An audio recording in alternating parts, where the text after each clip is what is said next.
want to say one thing. It hasn't escaped me, but you know what the big difference between a superhero was and a vigilante? The superhero never killed anybody.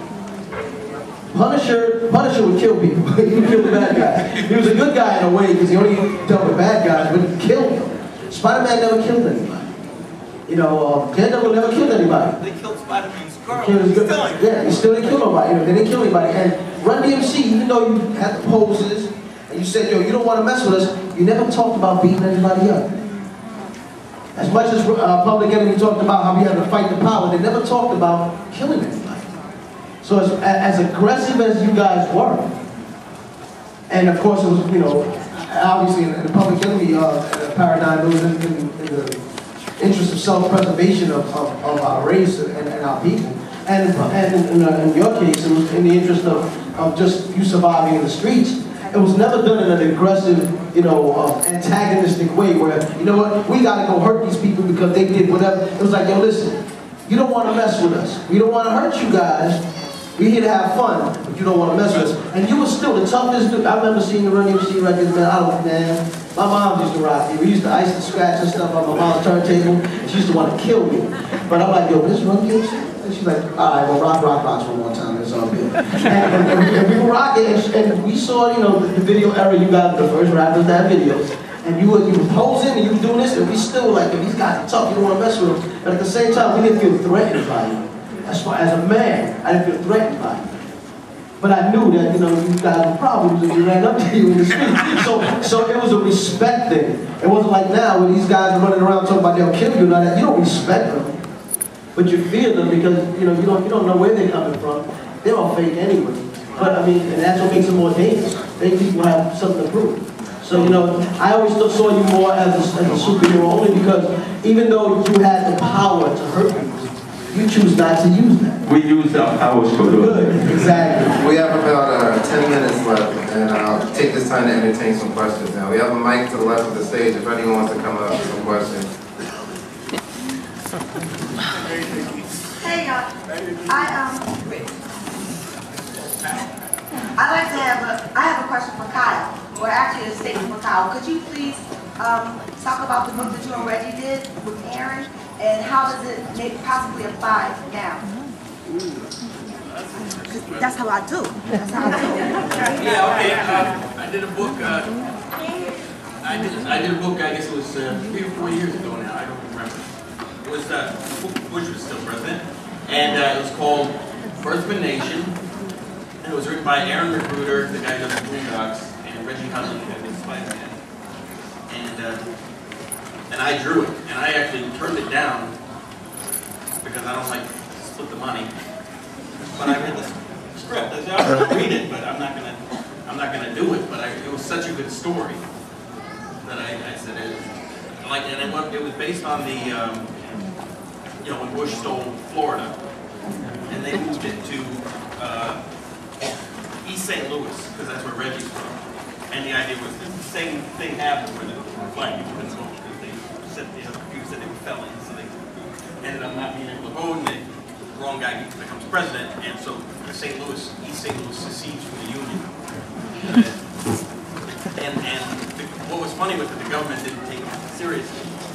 So they just say, oh well, you know, let's let them do their thing, and then they'll all be starving in a couple of weeks, and they'll be coming back. But we had there was a guy based on Bob Johnson, and so they start a bank, and because they seceded, it's the equivalent of an offshore bank. It's in the United States, it's always been an offshore bank. So the next thing you know, there's political power. It was pretty funny, and that's another one of those stories that at the time probably seemed a lot more far-fetched than it is. Well, you know, ironically, it's not far-fetched because right now the Native Americans are trying to secede from the United States right now in the Midwest. So it's not far-fetched. You don't hear about it because it's on page, you know, 4,572 in your local newspaper.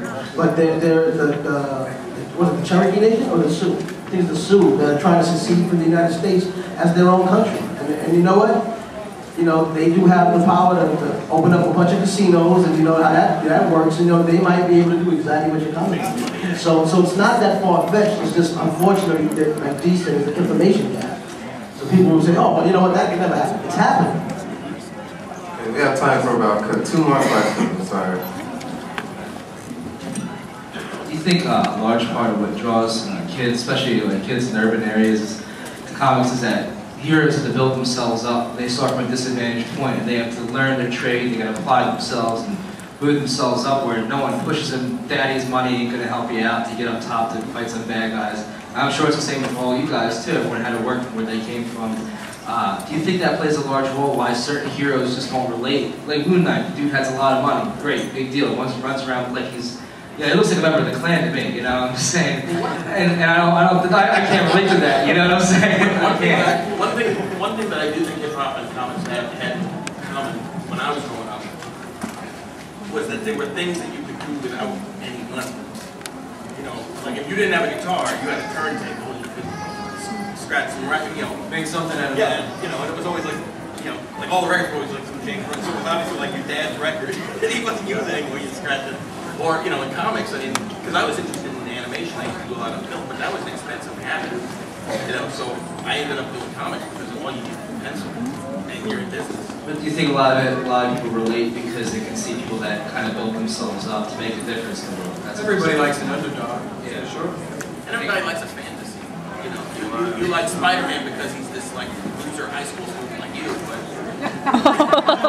no, you don't. Thank you. Just like Peter Parker. No, I'm saying you like me. You know, I'm reading it going, oh, look, Peter Parker. He's got problems at home with his mom, and you know, he's got problems with the girls, and his boss is a dick, and you know, I think the vulnerability is what plays into it. Thank you. There's a vulnerability that all, especially Marvel, they all had a very, very glaring vulnerability. It wasn't like a little kid, you know, it's a real big one. Peter Parker was his heart.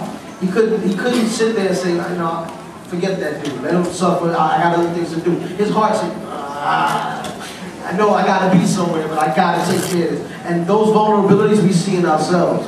And that's the same thing with hip hop. And you know, obviously as a rapper, you try to cover up that vulnerability by rapping about something the opposite. You know, and the same thing with the comic books. And I think that's what happened. One more question. I'm just curious, are there any female hip-hop artists that you'd like to see their perspectives or stories like integrated in comics, or whose work you'd like to see? Well, I think first of all, there's been a large vacancy over the last 15 years as far as women in hip-hop, and especially groups in hip-hop. So those are 2 areas that I'm working on. I have an all-woman autonomous group named Kruger Order. So I think stories and a great sensibility will come out of that, and maybe synergize the rest of the scattered females around the hip-hop world who are on MySpace pages, Facebook I like pages, and really give them some inspiration.